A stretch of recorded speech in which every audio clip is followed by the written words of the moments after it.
आप सभी को जय मसीह की। परमेश्वर पिता के नाम का धन्यवाद हो। इस समय हम आज भजन संहिता के द्वारा कुछ बातों को सीखेंगे। वो किस प्रकार से इस भजन संहिता में क्या है, वो सारी बातों के बारे में हम जानेंगे। तो हम देखेंगे भजन संहिता वो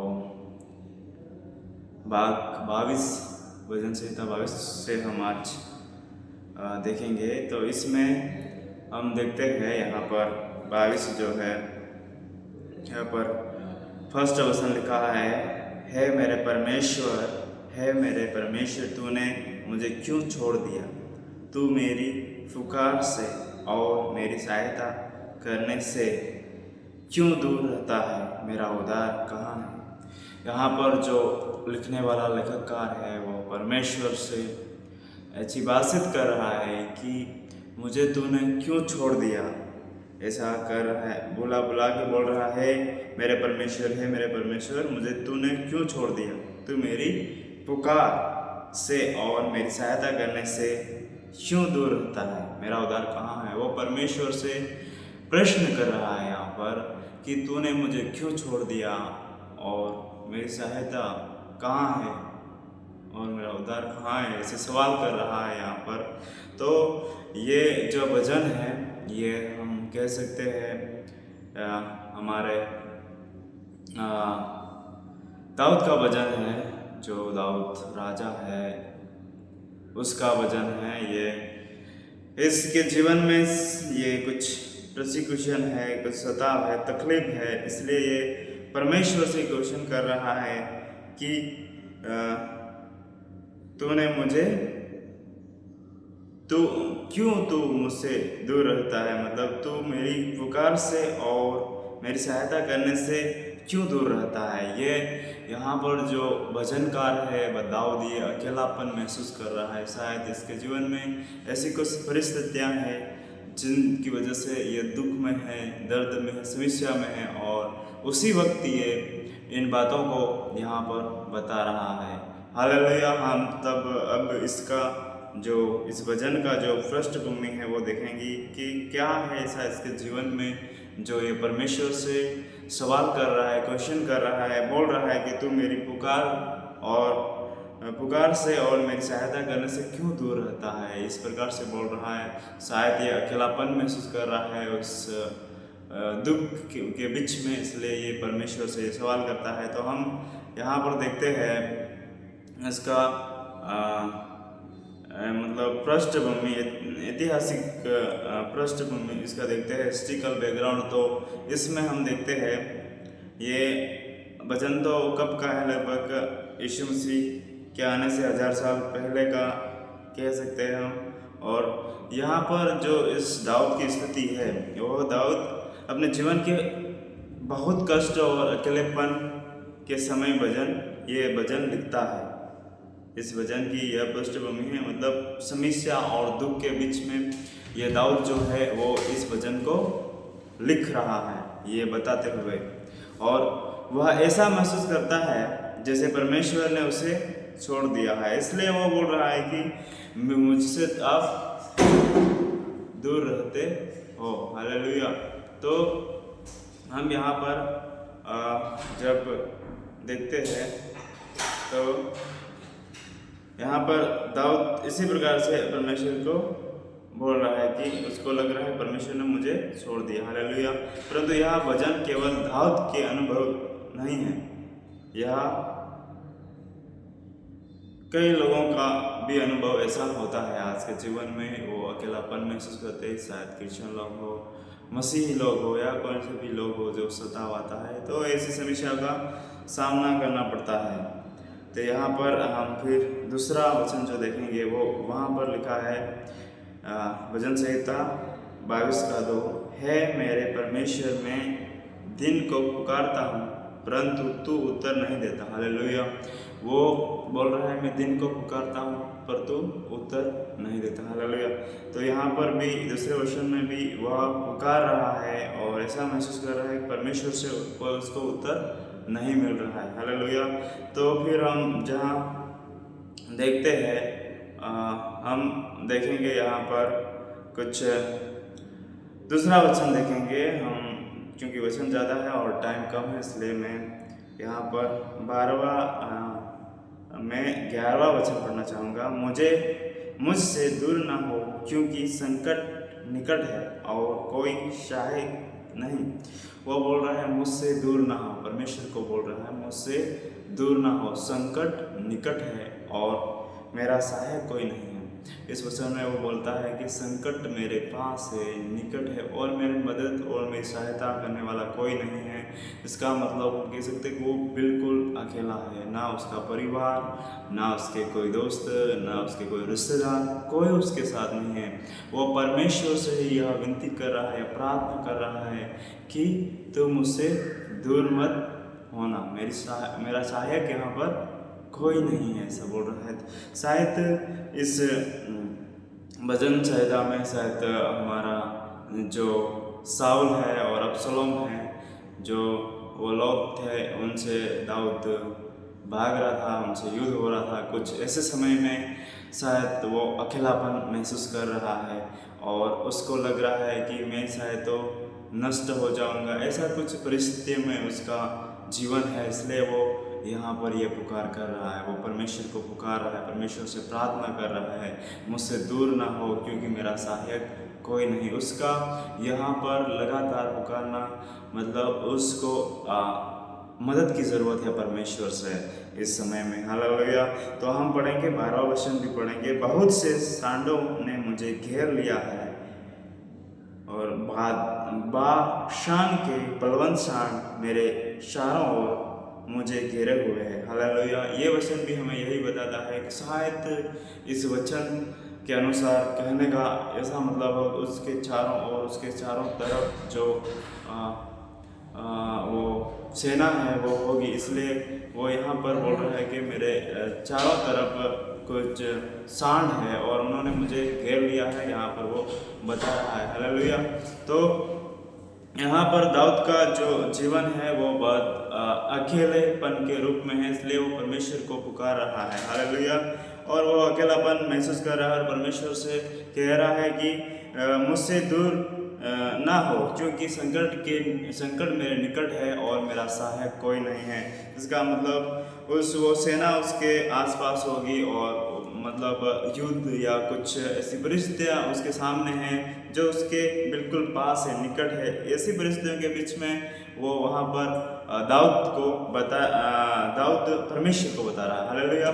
तो हम कुछ 1-2 वचन और पढ़ेंगे और फिर आगे बढ़ेंगे। हालेलुया। वह हम देखते हैं तो यहाँ पर 13वें वचन को भी पढ़ूंगा मैं। वे फाड़ने और गरजने वाले चियाँ के समान मुझ पर अपना मुँह पसारे हुए। हालेलुया। वो मतलब एक शेर के बारे में एक मतलब उसको हम कह सकते हैं एक इमेज बना रहा है, एक जिसको हम एक वर्ड है इमेजरी, जो चीज़ों को हम बनाते हैं। जैसे वो बता रहा है कि शेर की तरह वो मेरे पीछे पड़े हैं, शेर के समान मुझ पर अपना मुँह फंसारे हुए हैं। मतलब शेर जिस प्रकार से एक शिकार का पीछा करता है, उसको खा ही डालने के करार पर होता, इस प्रकार से शायद वहाँ पर उसके पीछे सेना है और वो परमेश्वर से बातचीत कर रहा है। ऐसी सारी बातों को वो परमेश्वर को बता रहा है। हालेलुया। तो यह वचन यह जो भजन संहिता है, इससे हम सीखते हैं यह इस प्रकार को सिखाता है कि हर समस्या और मुश्किल और कठिन परिस्थितियों में भी हमें परमेश्वर पर भरोसा रखना है। शायद परमेश्वर हमको उत्तर देने में शायद देरी करे या लेट हो, तो भी हमें पूर्ण रूप से यहाँ पर जिस प्रकार से डेविड अपना भरोसा अपना बिलीव गॉड पर रखता है, उसी प्रकार हमें भी परमेश्वर पर भरोसा रखना है। तो यहाँ पर दुख और त्याग और असमान उपवास और क्रूस की पीड़ा, बहुत सारे मतलब हम यीशु के उदाहरण से भी देखें पर यीशु ने भी इसी प्रकार से कुछ बहुत सारे प्रोसिक्यूशन का सामना किया था, पर उसका भरोसा केवल परमेश्वर पर ही था। हालेलुया। तो यहाँ पर हम देखते हैं तो यहाँ पर दुख की आवाज़ के बारे में यहाँ पर भी बताता है। दुख की एक आवाज़ है जो वो पुकार रही है परमेश्वर को, वो आवाज़ है डेविड की, हालेलुया, दाऊद की वो आवाज़ है। तो वह बोलता है परमेश्वर को कि है मेरे परमेश्वर, तूने मुझे क्यों छोड़ दिया है। ऐसी ऐसी बातें वो करता है और वो परमेश्वर को बताता है, हालेलुया। तो हमारे जीवनों में भी हम जब देखते हैं तो ऐसी समस्या, ऐसी परिस्थितियाँ आती है, हालेलुया।